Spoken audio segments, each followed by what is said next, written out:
What if everything you have been taught about success, struggle, and achievement was only a partial truth? What if the sweat, the sleepless nights, the constant pressure to push harder were not actually the only way to get what you want? Imagine if there was a hidden principle, older than empires, buried in the wisdom of nature and preserved in the whispers of sages, that revealed a way to achieve anything without the constant grind, not by giving up, not by waiting for miracles, but by moving in a way that life itself begins to carry you forward. This sounds absurd to the mind trained in force and resistance. And yet, this is what the ancient masters discovered.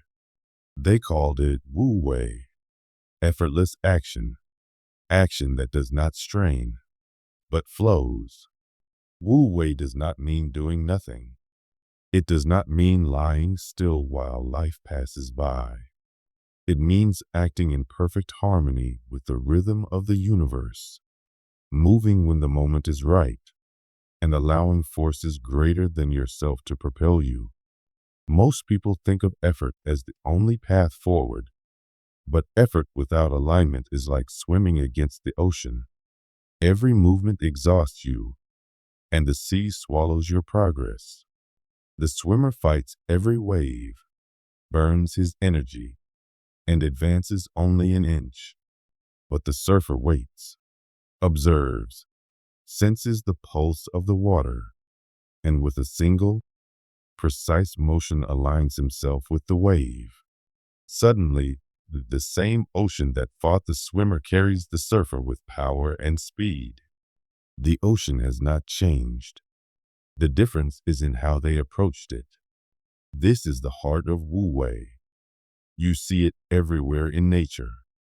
Water seems soft, weak, and yielding, yet over time it shapes canyons, moves mountains, and transforms sharp stone into smooth pebbles. It does not fight the rock.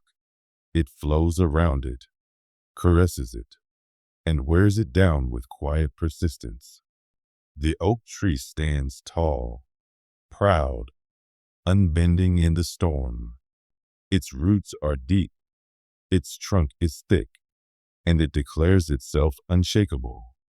But when the storm rages, its rigidity is its downfall. The oak resists and breaks with a thunderous crack. The bamboo, on the other hand, bends and dances with the wind. It yields without breaking, and when the storm is over, it rises again, stronger than before. Flexibility, not hardness, is what endures. Gentleness, not brute force, is what transforms. The Hermetic masters taught the same truth through the principle of vibration. Everything moves, everything vibrates. Every thought, emotion, and object carries its own frequency. The universe is not dead matter but a symphony of vibrations. When you force, when you resist, you are like an instrument playing out of tune. No matter how loudly you play, the result is dissonance. When you align, when you tune your vibration to the reality you want, your smallest action resonates with the whole. A whisper in tune carries more power than a scream out of tune.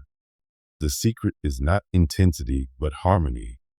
The danger, however, is in misunderstanding. Many who hear of Wu Wei fall into passivity. They mistake alignment for idleness, flow for laziness. They say, if it's meant to be, it will be, while refusing to act when the right moment comes. They use spirituality as a disguise for procrastination, waiting for life to hand them everything without movement. This is not Wu Wei. That is stagnation, a swamp where nothing grows. Wu Wei is alert stillness, not dull inertia. It is the readiness of a hunter watching the forest, the awareness of a chess master studying the board. It is not the soldier asleep at his post. It is the soldier awake, patient, waiting for the exact moment to strike with precision. Real Wu Wei is an art of tuning. It begins inside. Before you act, you settle your mind. You breathe. You notice your state. You clarify your aim. Then you sense. Where is the energy already moving? Where is the natural opening? Where does the situation feel like ready, possible? Then you sink. You take the step that feels aligned, clean, without forcing, without apology. You act with full presence, and then watch how the world responds. If the wave carries you, you continue. If resistance builds, you pause, breathe, sense again, and wait for the next opening. This way of living transforms work, relationships, health, and even money. Instead of hammering at the closed door, you notice the window that is already ajar. Instead of exhausting yourself with grand plans, you begin with the small, natural step that life is already inviting you to take. Progress becomes smoother, not because you avoid effort, but because your effort is in rhythm with something larger than you. Hard work in flow feels like music. Hard work in resistance feels like noise. One strengthens you, the other drains you. Everywhere you look, the universe confirms this principle. Seeds sprout in the dark soil, not in the glare of force. Rivers reach the sea not by cutting straight lines, but by winding patiently, always finding the path of least resistance. Stars are born not from violent effort, but from silent pressure, aligning particles until fire ignites. Life itself is Wu Wei, and when you fight it, you suffer. When you join it, you expand. But the mind conditioned to fight will rebel. It will whisper that you are being weak, that without constant struggle nothing valuable can be gained.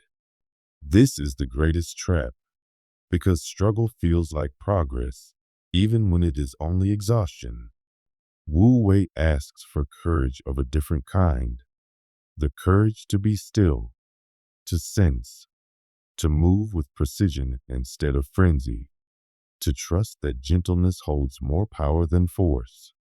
The swimmer and the surfer are two poles of the same truth. Both enter the ocean. Both face the same waves. One fights, resists, and drowns in fatigue. The other aligns, rides, and moves with grace. Both are human. Both have choice. Every moment you two have the same choice, to resist or to flow, to fight or to align, to shout against the orchestra or to tune yourself and join the symphony. The ancient masters discovered this not as philosophy, but as survival. They watched storms, rivers, winds, and trees. They saw that those who clung and resisted broke, while those who flowed endured. They encoded this wisdom into their teachings. Wu Wei, effortless action, the Hermetic principle of vibration, the balance of polarity, the dance of masculine and feminine. And though the names differ, the truth remains one. You don't need to force the mountain to move. You need to find the wave that carries it. You don't need to break the rock.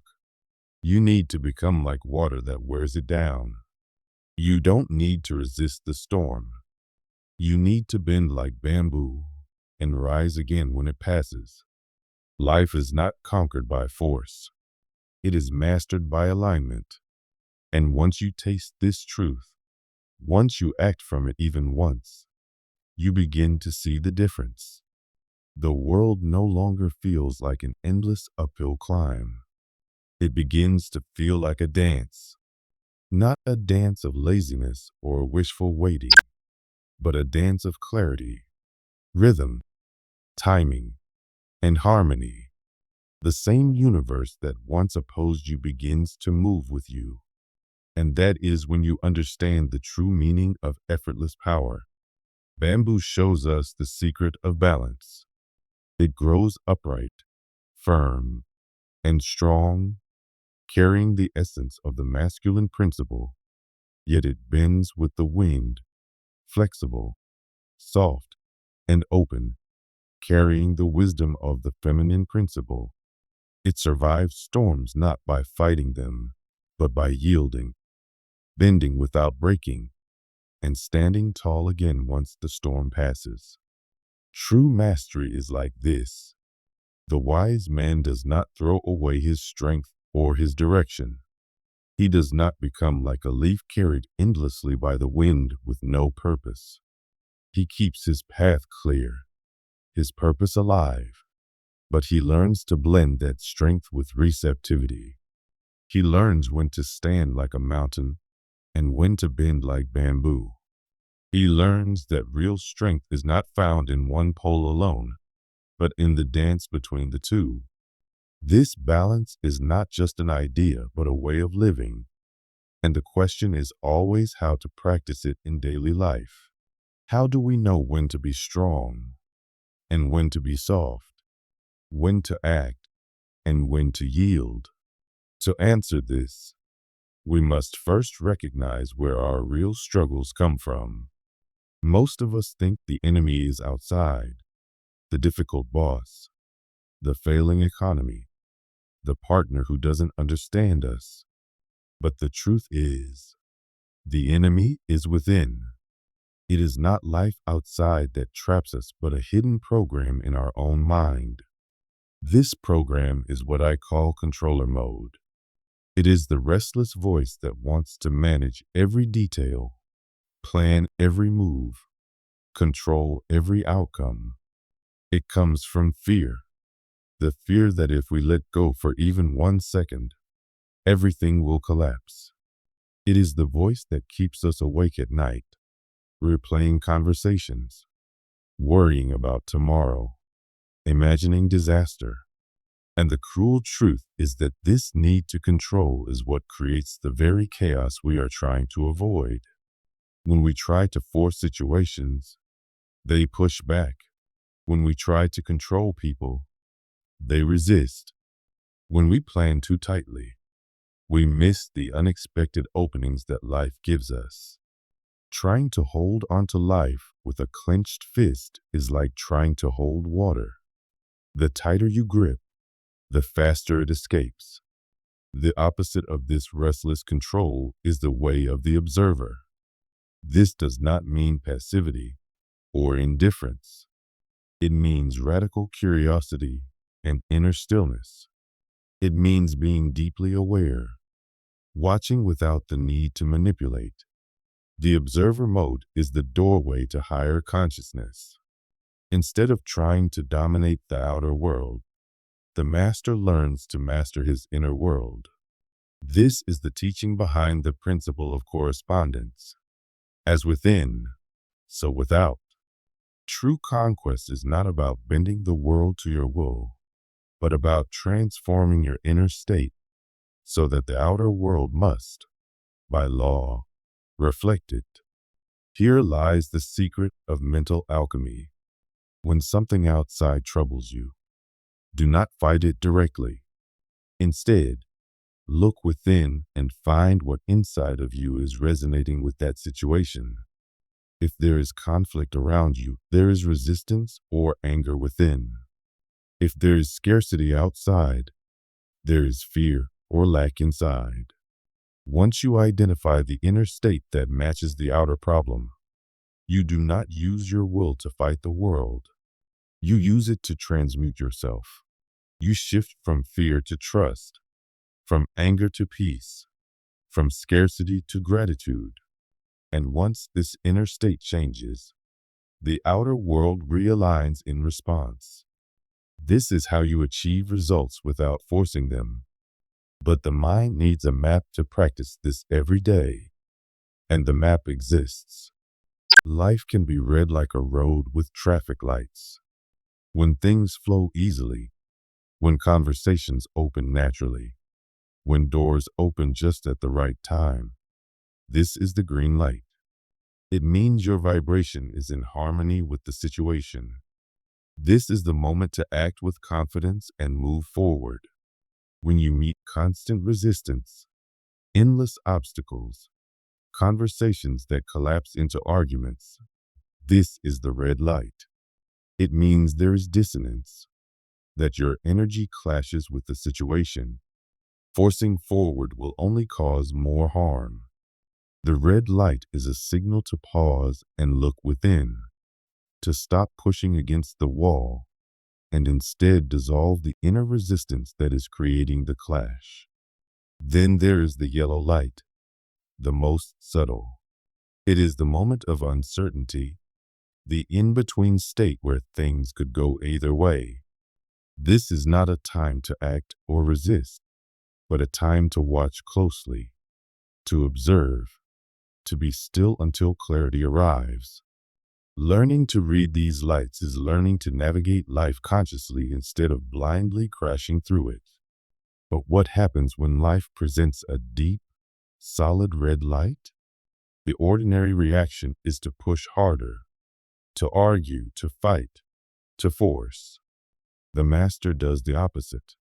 He pauses. This is the sage's pause. It is not weakness, hesitation, or laziness. It is the highest act of strength. In that pause, you step out of the chain of automatic reaction. You create a sacred space between the world's stimulus and your response. In that space, you are no longer a puppet of circumstances. You are the player, not the pawn. You rise above the storm and return to your throne, the inner sanctuary where true power lies. From this place of calm, your actions are transformed. You no longer waste energy in struggle. You act with precision. One well-placed question can end an argument. One small test can guide a whole project. This is righteous action. It is not loud or desperate. It is not brute force. It is the exact move at the exact time that creates the greatest shift with the smallest effort. Like Archimedes said, "Give me a lever and a fulcrum, and I will move the world." The sage's pause is the fulcrum. Righteous action is the lever. This is what separates the master from the beginner. The beginner fights endlessly. The master makes one move at the perfect time. But even after righteous action, there is one final key, the art of letting go. The ego cannot stand this step. It wants to check, to dig up the seed, to control the timing of the harvest. But this anxious control kills the very seed you planted. The wise gardener knows the difference. He prepares the soil, plants the seed, waters it, tends the garden, but then he trusts the process. He does not dig up the seed to check its growth. He knows that germination happens in the dark, in silence, beyond his eyes. Letting go is not indifference. It is intelligent trust. It is the confidence that the laws of the universe are as reliable as gravity. Once you have created a clear cause within, the effect outside must follow. You don't doubt whether a stone will fall when you release it. You know it will. In the same way, once you have shifted your inner state and anchored it with aligned action, the outer reality must respond in time. Letting go frees enormous energy. Instead of being trapped in worry, anxiety, and constant checking, you become present again. Your energy becomes available for creativity, joy, and awareness. You stop living in the future waiting for results, and return to the now, where life actually unfolds. You trust that the universe is carrying your seed, nurturing it, and will deliver the fruit at the perfect moment. This is the path of mastery. Strength united with softness, will balanced with surrender, control transformed into observation, action born of stillness, letting go rooted in trust. This is how the master lives. He bends like bamboo but does not break. He flows like water but does not lose his form.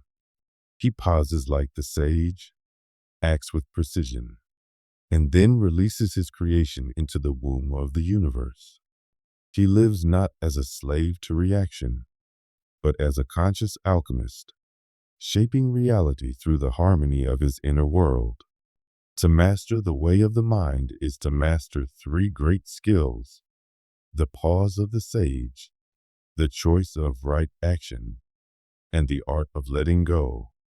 Together they form the foundation of mental alchemy, the inner science that transforms thought into freedom. But this path is not an easy walk through a field of flowers. It is guarded by illusions, woven by the mind itself, designed to test you and keep you locked in old patterns. Every seeker who walks this path will meet three guardians, three traps that appear as wisdom, but are in truth the ego's clever disguises. The first is the illusion of false passivity. This trap is so subtle because it wears the mask of wisdom.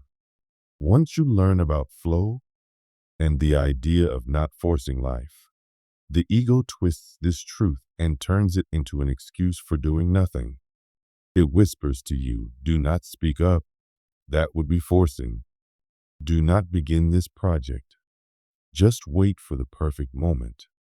It convinces you that avoidance is patience, that inaction is harmony. But this is not the patience of the wise. This is laziness pretending to be wisdom. True non-action is alert, alive, and ready to act when the moment calls. False passivity is stagnation, the soul hiding behind excuses while life slips away. The second guardian is the tyranny of impatience. It is the opposite of the first, but just as dangerous.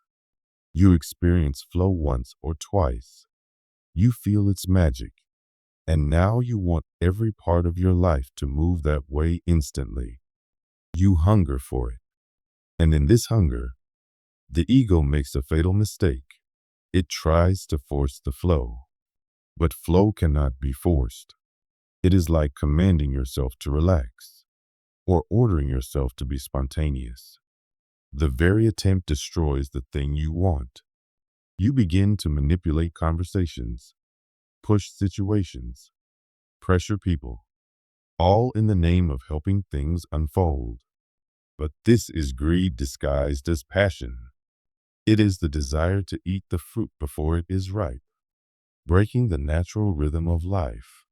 The third guardian is the trap of overthinking. This one belongs to the intellectual mind. Once you know about flow and right action, your mind starts questioning every move. Am I in flow right now? Was that truly righteous? Did I let go enough? Instead of living, you turn into a commentator on your own life. What was meant to be natural becomes a rigid checklist. You step out of the river by trying to measure the water. This is doubt, the logical mind's desperate attempt to control what can only be understood by intuition. The more you analyze, the further you move away from the very thing you seek. These three illusions, false passivity, impatience, and overthinking, are not demons outside of you. They are masks of your own ego, born from its fear of losing control. The first step is to see them clearly. The protection against them is humility, the understanding that mastery is not won in a single day, but over a lifetime. Mistakes are not failures, but lessons that teach you to separate truth from imitation, gold from shadow. And now, modern science has come to confirm what ancient wisdom has always taught. For millennia, sages spoke of flow, of Wu Wei, of alignment with the all. It sounded mystical, a matter of faith. But now neuroscientists, with their instruments, have stepped unknowingly into the same temple. They have discovered what happens in the brain during flow state, the state where time disappears, action becomes effortless, and performance reaches its peak. They found that the prefrontal cortex, the very part of the brain that houses the ego, the critical inner voice, the planner, the sense of time, shuts down. Scientists call this transient hypofrontality. In simple words, the ego goes quiet, and when it does, immense energy is released for creativity, intuition, and skillful action. You don't become more intelligent. You simply stop interfering with your deeper intelligence. This is physical proof of mental alchemy. The pause, the presence, the meditation, all are practices that train you to silence the ego's voice, to calm the neural network that binds you.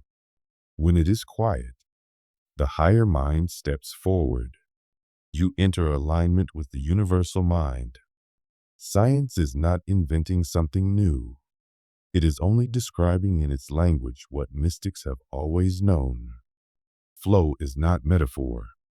It is measurable, observable, real, and history shows us how powerful it can be. The story of Butcher Ting in China tells of a man who carved with such grace that his knife never dulled for 19 years. He said he did not see with his eyes, but with his spirit, following the natural spaces rather than cutting by force. He was not simply a butcher. He was an initiate of flow. The builders of pyramids and cathedrals, who achieved feats beyond our modern understanding, were not only skilled technicians but masters of alignment. Michael Jordan, at his peak, said the game slowed down and he could see everything before it happened. Bruce Lee taught to be like water, not as a poetic image, but as a direct instruction to embody flow. Warren Buffett speaks of waiting for the obvious, easy opportunity, describing the patience of the wise in financial language. Jazz musicians lose themselves in endless improvisation. Surgeons move as if guided by something beyond thought. Programmers code for hours in timeless immersion. These are all examples of flow. Most found it by chance through devotion to their craft. But the true path is to learn to enter it consciously, consistently, at will. And behind all of this knowledge lies the final revelation. You are not the rock struggling against the river. You are the river itself. The greatest illusion of the mind is separation, the belief that you are a solid, isolated self, fighting against life. You are not a separate thing.